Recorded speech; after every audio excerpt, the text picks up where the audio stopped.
कल हम कुंभ स्नान करके आए। एक कोई मरीज के परिजन थे, वो मेरे से पूछ रहे थे अमर में कि डॉक्टर साहब कुंभ में भीड़ कुछ ज़्यादा नहीं है? मैंने कहा बिल्कुल सर, खूब भीड़ है। फिर कि साहब इसका मतलब पापी बहुत ज़्यादा बढ़ गए। मैंने कहा डेफिनेटली साहब। बट फिर मैंने देखा, मैंने कहा यार मैं क्यों गया। तो लगभग 10 एक दिन पहले मैंने एक इमोशन के बारे में पढ़ा था, एपैथी। एपैथी यानी उदासीनता, शायद मैंने डिस्कस भी किया है तुमसे। राइट। तो इंसान के मन के सबसे नकारात्मक भावों में से एक यानी तीसरे नंबर पे आता है एपैथी यानी उदासीनता यानी सजगता की कमी। सबसे बुरा तो है शर्मिंदगी, यानी हम वो काम करें जिससे हमको खुद को शर्म आए। शर्मिंदगी का मतलब ये सबके सामने बोलना या स्पीकिंग करना, पब्लिक स्पीकिंग करना, उसमें शर्म आती है, वो शर्म नहीं है। आपको इंसान होने पर शर्म आने लग जाए, वो है सबसे बड़ी शर्मिंदगी। आपको एक पिता होने पर शर्म आए, आपको पति होने पर शर्म आए, आपको एक डॉक्टर होने पर शर्म आए, आप जो भी अपनी ड्यूटी कर रहे हैं उस कर्म को करने में आपको अगर शर्म आए, यानी डॉक्टर होते हुए अगर आप कोई किसी को लूटते हो, आप पुलिस वाले होते हुए उल्टा चोरी करवाते हो, ठीक है, आप एक वकील होते हुए आप बहुत बिल्कुल ही गलत काम करवाते हो, उल्टा फीस भी ले लो किसी क्लाइंट से और उसी को आप फंसा दो, आप जज होते हुए गलत डिसीजन दो पैसे के बदले, ठीक है, तो ये जिस आपको इंसान होने पर शर्म आने लग जाए, अगर डॉक्टर हो तो डॉक्टर होने पर शर्म आने लग जाए, पुलिस वाले हो तो पुलिस वाले होने पर शर्म आने लग जाए, आप टीचर हो तो आपको टीचर बोला जाने पे भी शर्म आने लग जाए, तो सबसे नकारात्मक इमोशन था शर्मिंदगी।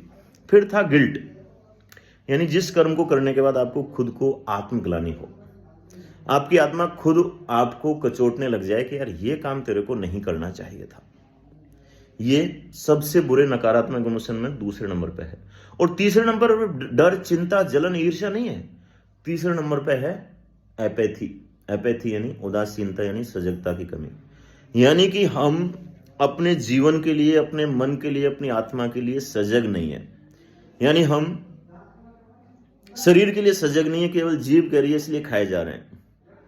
मैंने देखा सबसे बड़ा पाप क्या करते हैं आप लोग, हम लोग, जो मैंने देखा कि जो पाप मैं किया करता हूं, यूजुअल जो पाप जो दुनिया की नजर में पाप है वो काम नहीं करता मैं। चोरी, व्यभिचार, अनाचार, दुनाचार, बलात्कार, ये डकैती, लूटपाट, चूतिया बनाना, बेवकूफ बनाना, ये सारे मैं ये पाप नहीं करता मैं।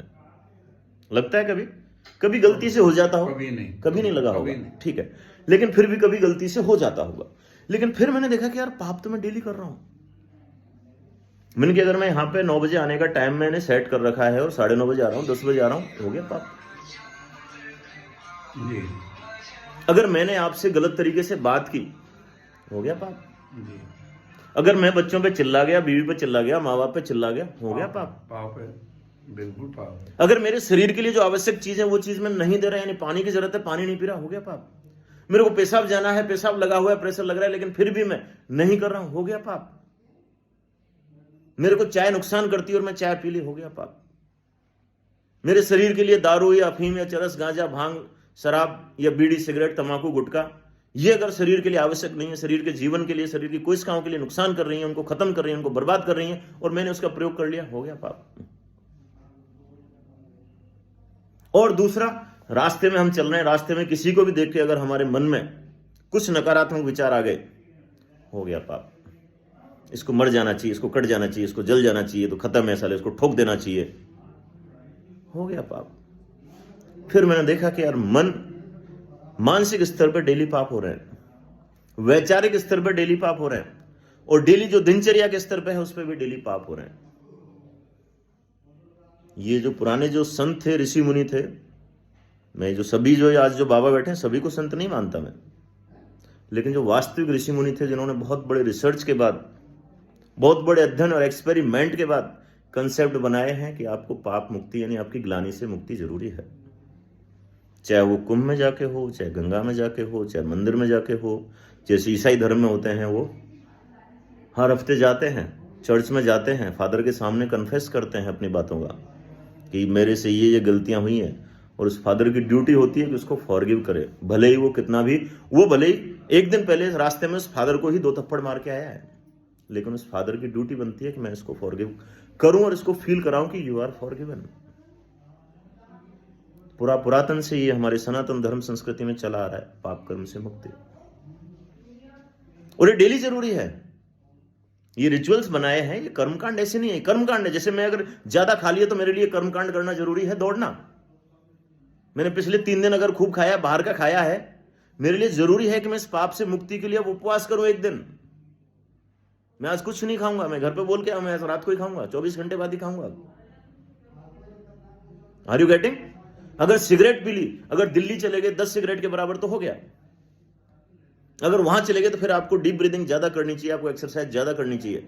आपने कुछ भी उल्टा सीधा किया है, डेली आप जो पाप कर्म कर रहे हो, आप शाम को बैठो, अपना चिंतन करो और उनको कैसे न्यूट्रलाइज कर सकते हैं, उन पाप कर्मों का असर अपने ऊपर से, अपने जीवन से, अपनी आत्मा के स्तर से कैसे हटा सकते हैं।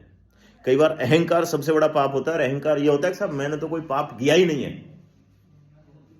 भाई साहब, आत्मा के ऊपर सबसे बड़ा अहंकार तो यही हो गया, सबसे बड़ा पाप है।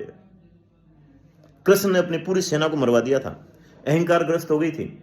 हम तो कृष्ण की सेना हैं, अविजित हैं, हमको कौन क्या कर सकता है, हमको कभी कोई हरा नहीं सकता। उसने अपनी सेना दुर्योधन को सौंप दी, सब मरे, सब कटे। तो हमारे लिए भी सबसे बड़ा उद्देश्य, हमारे लिए सबसे बड़ा कर्म यही होता है। हम आपको संतुष्ट नहीं करते, आप जो चाहते हैं वो हमने आपके लिए नहीं करते। हम आपको एटीज लाते हैं, आपको फॉरगिव करना सिखाते हैं, हम आपको आपके पापों से मुक्त करने की टेक्नोलॉजी, तरीके बताते हैं। और वही शायद आपकी आत्मा के लिए, आपकी आत्मा के प्रोग्रेशन के लिए सबसे ज्यादा महत्वपूर्ण है। ये शरीर तो आता रहेगा, जाता रहेगा। यस और नो? सो पाप मुक्त होने के लिए डेली कोई ना कोई कर्मकांड करें।